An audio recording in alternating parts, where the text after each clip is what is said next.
All right, so the first gentleman that I'm going to bring up is someone who hates long introductions, so I'm not going to do it to him. You can view his website at miraclejones.com to download all kinds of crazy, innovative fiction.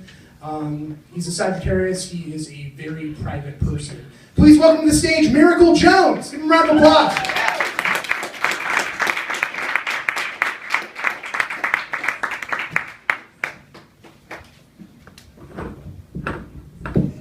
Hello, everybody. Okay, so I'm doing a short fiction collection right now where each of the stories, 10 stories, is based on a different corporation. So I've done Caterpillar, Google, and Disney. And tonight's story, which is kind of in a rough draft, but I just kind of finished it today, is about Amazon. So I think it's a good Black Friday story. And it is called Fulfillment. So, I'm working at the new Amazon Fulfillment Center in Hazlet, Texas as a seasonal part-time picker. It's winter, we aren't workers here, we are associates. It is a job that I can do hungover and high, and I can make just enough money here to technically have my own apartment, a place to store all my empty beer cans, and all my crumpled Taco Cabana wrappers, and all my stacks of shitty sci-fi novels. I'm back home because I don't want to be in Dallas anymore, or maybe I couldn't handle it, and maybe I want to forget how the internet works for a while.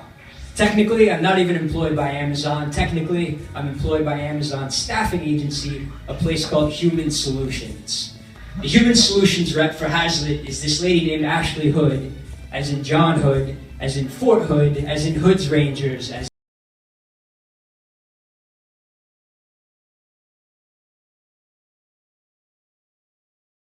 fuck each other at the CC's Pizza parking lot after theater practice when we were in high school.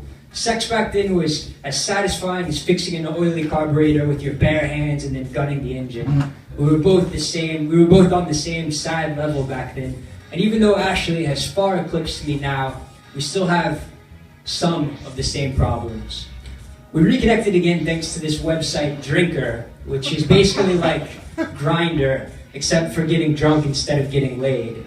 You flag places where free drinks are being served in your community. Weddings, funerals, corporate promotional events, gastropub, grand openings, etc. You get drinker points based on how many people use your drinker post to get wasted for free. You then unlock promotional prizes from liquor companies like t-shirts and neon signs for your bathroom and trips on party buses. While I was in Dallas, I accumulated basically as many drinker points as you can possibly get. I now have the capacity to flag and moderate posts. I am a goddamn drinker superstar. I have drinker boxer shorts and a drinker phone cover. I'm not proud of this. Thanks to Drinker, Ashley Hood and I end up at the same barbecue restaurant doing a Sunday open bar to promote some new brisket rub. We hug each other. There is zero chemistry, or else the chemistry is weird and specific and non-sexy, like a bleach titration or something. She's all like, "You always have good weed. Do you still have good weed?" I'm all like, "Do you know of any place that might be hiring dudes without any qualifications or experience or hygiene skills?" I'm all like, "Can I have a job, please?" She's all like, "Can I have my copy of Dragon Warrior 6-pack?" I get the job. I fill out a bunch of paperwork at the Human Solutions office at a strip mall behind an orthodontist. The job is explained to me. Basically, the job is shopping at Walmart for people who are too embarrassed to actually shop at Walmart. On my first day, I show up at the Amazon Fulfillment Center wearing my best black tulle t-shirt. At the last minute, I turn it inside out, deciding that the deodorant stains are better than the glow-in-the-dark picture of a man giving himself a blowjob. I wonder if I have just now, in this moment, become an adult. There are 300 of us here to be temporary associates at the Hazlet Fulfillment Center. New recruits for Christmas season. Our new manager, an actual Amazon employee, explains that we began as seasonal employees, but that Amazon tends to hire from inside if volumes stay high. They explain that the thing that makes volumes stay high is people loving Amazon's service so much that they use these services during the rest of the year. We get an informational packet with elaborate sexual harassment policies, and we're forced to watch an informational video about Amazon's humble beginnings and its crafty rise to the top of every marketplace. The gist, they are so powerful because of customer service. And now, in some markets, same-day service. Same-day delivery. There's a guy sitting next to me with lots of tattoos of Looney Tunes cartoon characters. During the video, he says pretty loudly that Jeff Bezos looks like a guy who shaves all of his body hair and likes to have his dick locked up in a little dick cage while truck drivers from Craigslist take turns fucking his wife. Lots of the other temporary associates laugh at this joke. He is not fired for making this joke. I heard he's building a spaceport out in West Texas, says somebody else. Bullshit, says the dude with the Looney Tunes tattoos. No, for real, says this other guy. A stringy fellow with a long white beard and a Confederate flag do-rag. 10 cents of every dollar that Amazon makes is going toward putting rich, immortal faggot vampires into orbiting space stations. Then they're gonna turn the rest of us, down here on Earth, into a nature preserve. Bullshit, says the dude with the Looney Tunes tattoos. But you can tell he sort of admires this plan. You'll see, says the stringy Confederate, immortal faggot vampires are gonna be running the show from here on out.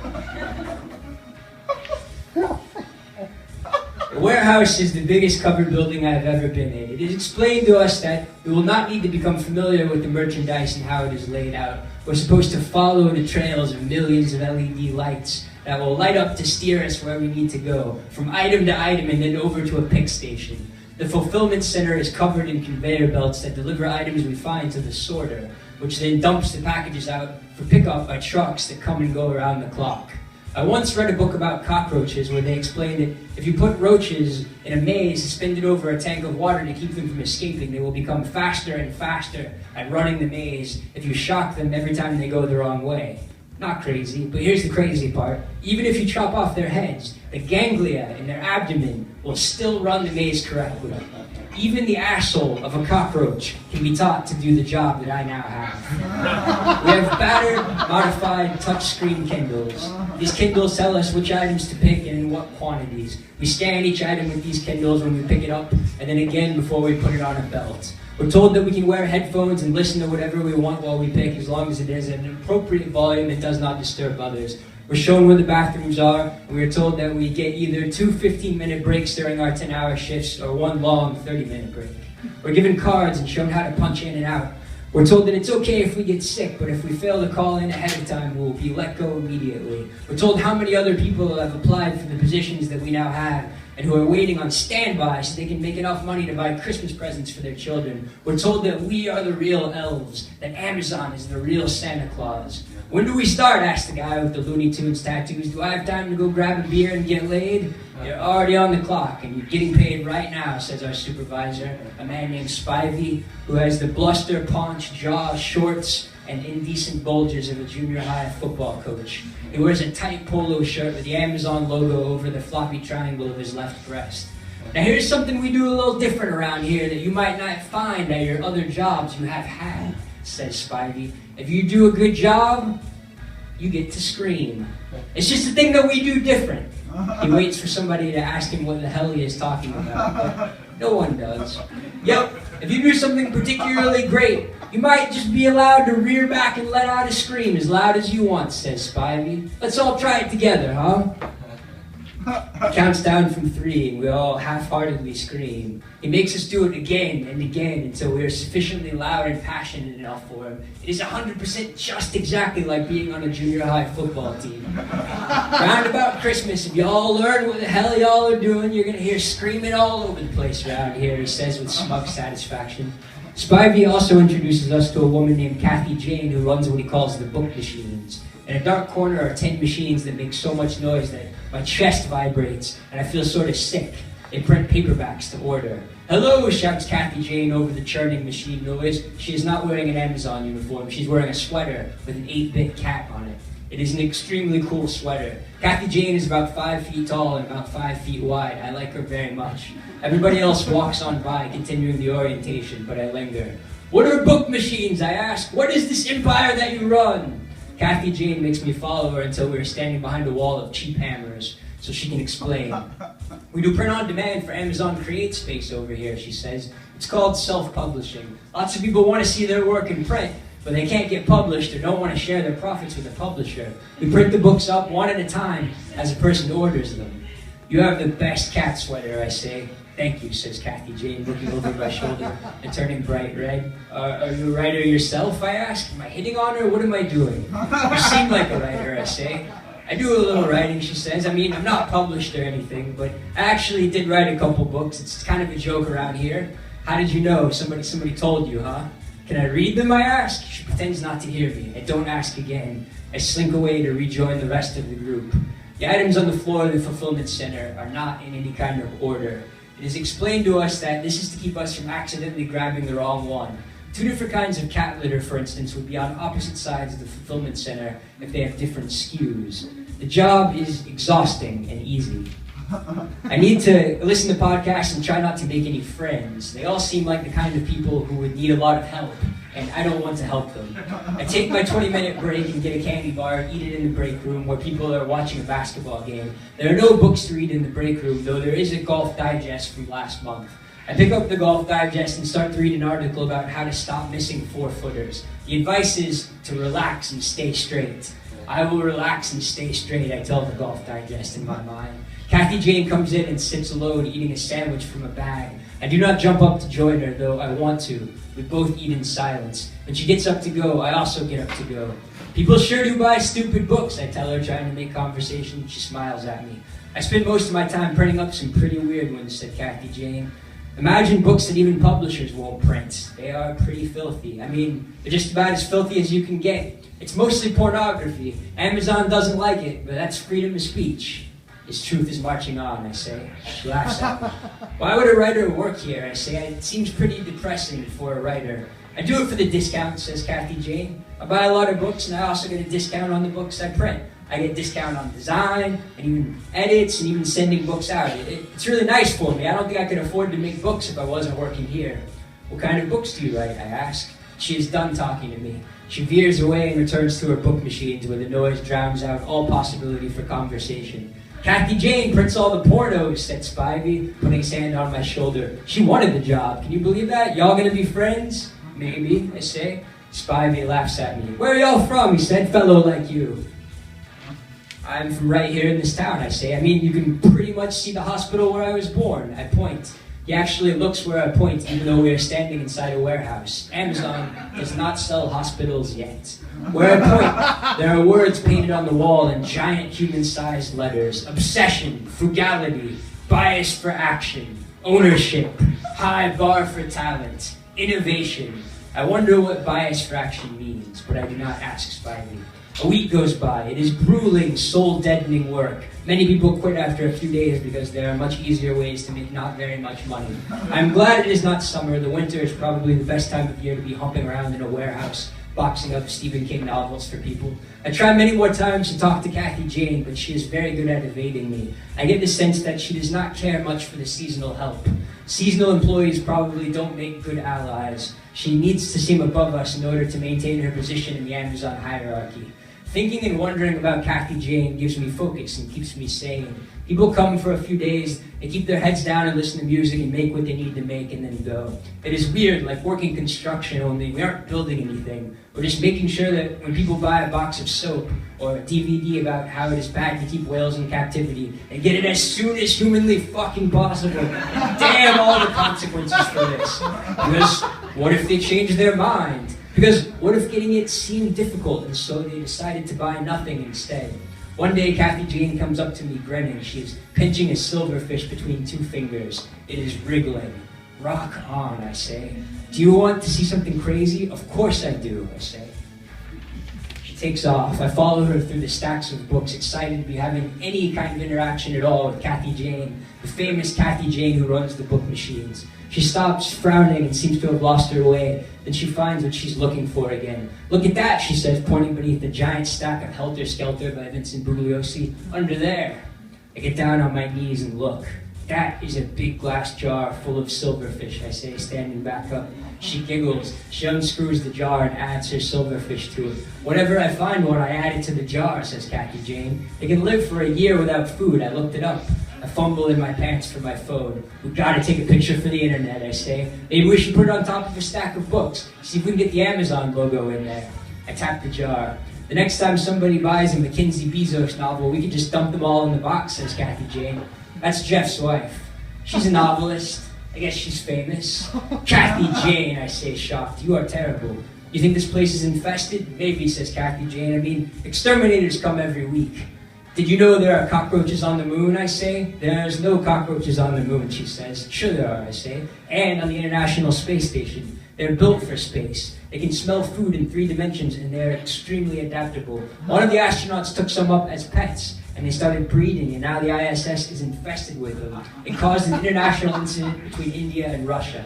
With the moon, though, she says. Oh yeah, sure, I say. We left all kinds of crap up there, just in case. They eat each other, and Tang, and space ice cream. They live on the moon, they live in the moon rover. It's pretty cold for them, but all that gear made of aluminum foil, or whatever, absorbs warmth and lasts for thousands of years. The closer we get to Christmas, the harder we have to work. Spivey seems increasingly uncomfortable, and I get the feeling that he's getting chewed out on a regular basis. I get the feeling that our particular fulfillment center is not doing so well compared to the other ones. One day, I decide to see how hard I can possibly work, just to do something different.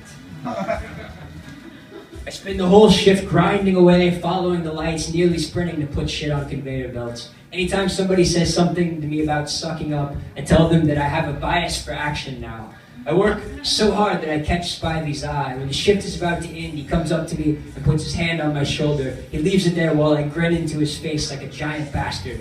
You know what, he says? You can scream. You've earned it. How about it? You want to do a scream? I can scream, I say. That's right. You've been doing a real good job lately. You're an inspiration. If you want to scream, you can scream. Do I have to do it right now, or can I have it as a credit that I can use when I'm really feeling it? I don't know, says Spivey, thinking about it. Most people want to scream right away. Can I save mine, though? Spivey takes his hand off my shoulder. You can save your scream, he says, walking away from me, disappointed in me. Thank you, I call back after him.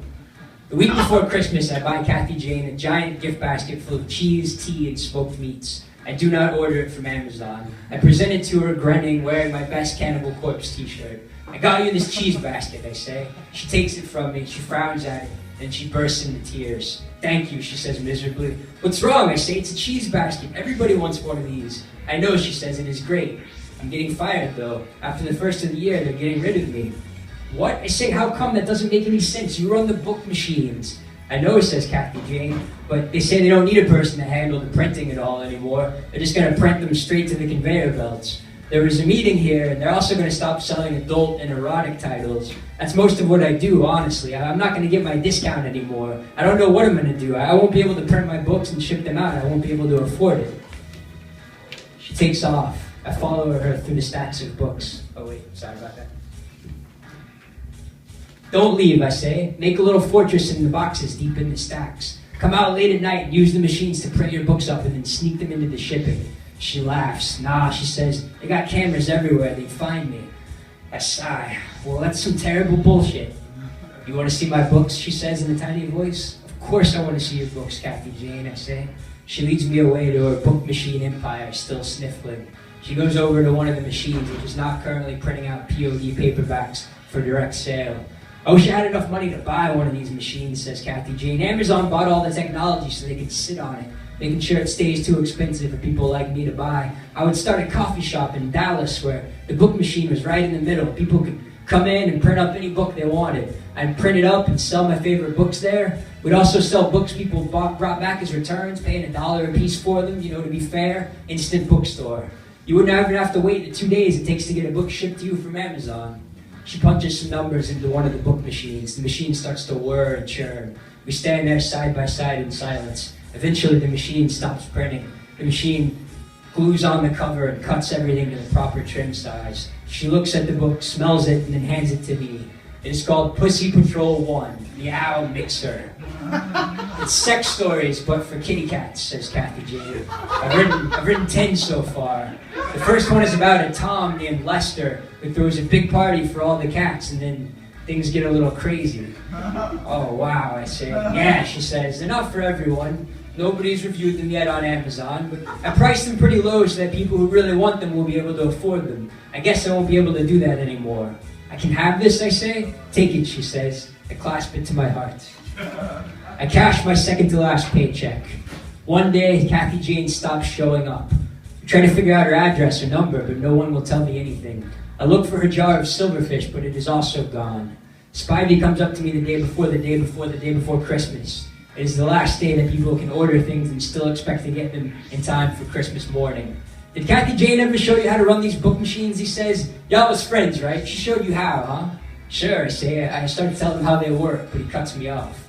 We're automating them all in a couple months, he says, but we're still getting thousands of orders right now, and she stopped coming into work. Do you know where she lives, I ask? He shakes his head. Do you think you might be able to run these book machines temporarily for a little bit? I mean, we can't hire you officially or anything, but it sounds more fun than picking on the floor, right? And who knows, maybe we can find a place for you after everything, since you was born right here in this town and all. I'd love to do that, I say. Great, he says. Tomorrow, you just go right to the book machines instead of the floor. I decide that tomorrow will be my last day. I don't want to spend Christmas here. I wish nobody did. When I'm punching out for the night, I steal a handful of packaging labels from the front office, pretending that I need a new ID card. I stay up all night reading Kathy Jane's cat porn, which is surprisingly readable. Lester Bootykins, fearless leader of the Pussy Patrol, you will have your goddamn revenge, I say to myself, sitting cross-legged on my shitty, stained carpet, naked, drinking a Bud Light, lime Michelada tall boy, using it to keep my testicles cold because I have no control over the heat in my apartment and my landlord has cranked it up to the max, meaning that even with the windows open, I'm sweating so hard that I can suck on my top lip and fill my mouth. I do not sleep. I'm too excited to sleep and I have too much to do, looking up addresses of bars around the country, sending them drinker messages, and creating drinker events for them. The next morning I go quietly to the book machines. Spivey comes around to check on me. A few orders come in and I dutifully print them up and put them on the conveyor to be scanned, sorted, and packaged. Then I start printing up copies of Pussy Patrol Meow Mixer. I use one book machine for the orders that are still coming in, just to keep Spivey from getting suspicious. I use the other machines to print up as many copies of Kathy Jane's cat porn as I possibly can. The machines can print a book every 5 minutes. This means I can do 12 an hour with each machine, 60 altogether. I crank them out, stacking them in boxes of 30 apiece. There are boxes at the station, and I load the books into boxes for bulk orders, slapping address labels on them that I've already filled out and then sealing them. When boxes like this go through the conveyor belt, there's an automatic override and they're sent straight to shipping. I'm able to fill 2 boxes an hour. I'm working a 10-hour shift, so I'm able to send boxes to 20 cities around the United States. Getting the beer is a little harder. Amazon sells beer and wine, but they don't fulfill it themselves. For this, I have to sneak over to the manager station and edit already existing orders using Spivey's account info, which we all know by heart by now, since we've had spent 6 weeks looking over his shoulder whenever we fuck up the slightest thing and he has to fix it. I change these already existing orders, people's last-minute Christmas presents, into orders for cases of Bud Light, Lime, Michelada Tall Boys. All day long, people have been responding to my drinker posts. I've set up events in 20 cities around the country. Meow Mixer Christmas Eve National Book Release Party, says the drinker post. Sponsored by Amazon.com and Bud Light Lime. Free Bud Light Lime till it runs out. Free copies of Pussy Patrol #1 Meow Mixer by Kathy Jane Freshnell. This is totally legit. The only catch is that you must give the book a 5-star review on Amazon or you don't get free beer. Merry Christmas, you horrible drunks. I put the last box of the books on the conveyor and wait. I wait an hour doing pretty much nothing. The 5 p.m. truck shows up to take away the next day delivery boxes, including the cat porn. I have won. Time for my victory lap. Time to make sure Kathy Jane gets away with it. I look around for Spivey. Spivey, I call out. Where are you, man? Come manage me. After a few minutes, he strolls over, his thick hands rubbing his belly, looking reptilian and mean. What do you want? Don't tell me you got a problem over here. I don't say anything. I sit down on the conveyor belt, swinging my legs. Don't be sitting on that, he says. Hey now, hey. I push back and sit cross-legged on the conveyor belt. The belt starts carrying me away from him, carrying me to the big central sorter and the rows of flat-screen computers in the center of the fulfillment center. "Hey, come on now," says Spivey. "It's good to have fun, but come down off there. Where are you going?" I stand up. "Hey, get down off of there," says Spivey, jogging along to catch up with me, crashing through stacked boxes of novelty coffee mugs and cheap plastic lawn furniture. A crowd gathers round. "Somebody's riding the conveyor belt," I hear somebody shout from miles away. "Surf it, man, surf it." I stand up. Everybody cheers. "You better get down off of there this minute," shouts Spivey. Some of the other managers are running over to me now, trying to keep pace with me, but utterly unwilling to climb up on the conveyor belt with me and risk breaking it, busting the tread. I'm shooting through the fulfillment center at an alarming clip.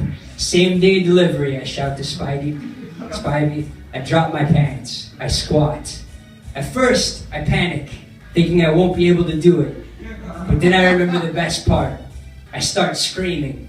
My primal scream. Everybody shuts up. They're watching me, scrutinizing me. I can feel myself burning into all their memories. I'm not a temporary associate now. I'm not temporary at all. I'm permanently steering myself into all of their minds and the cameras that are watching me.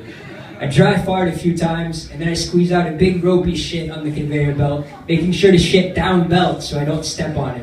The people chasing me stop. They look ill. Everyone else is cheering. "You're gonna pay to have that clean," shouts Spivey. "That is coming right out of your paycheck. Get him, somebody get him down, somebody call the police."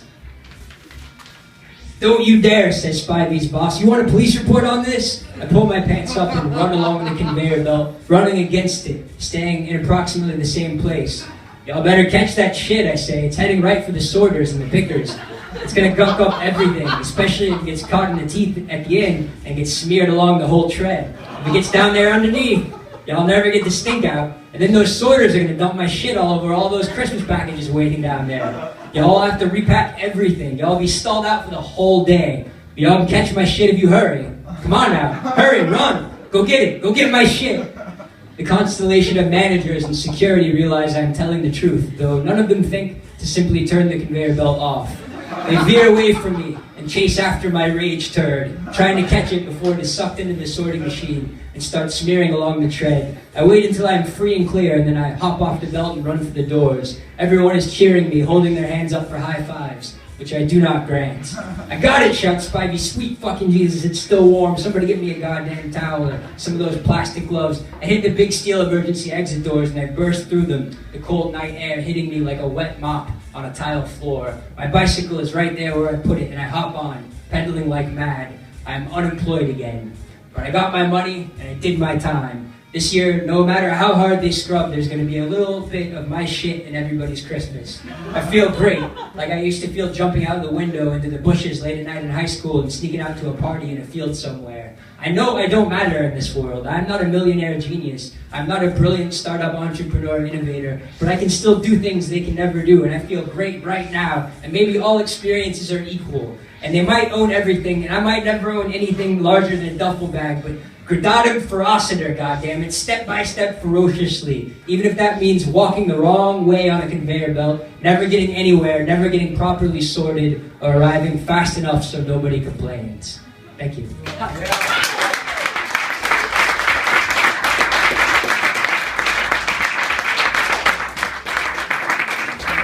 Miracle Jones! Give a round of applause, guys!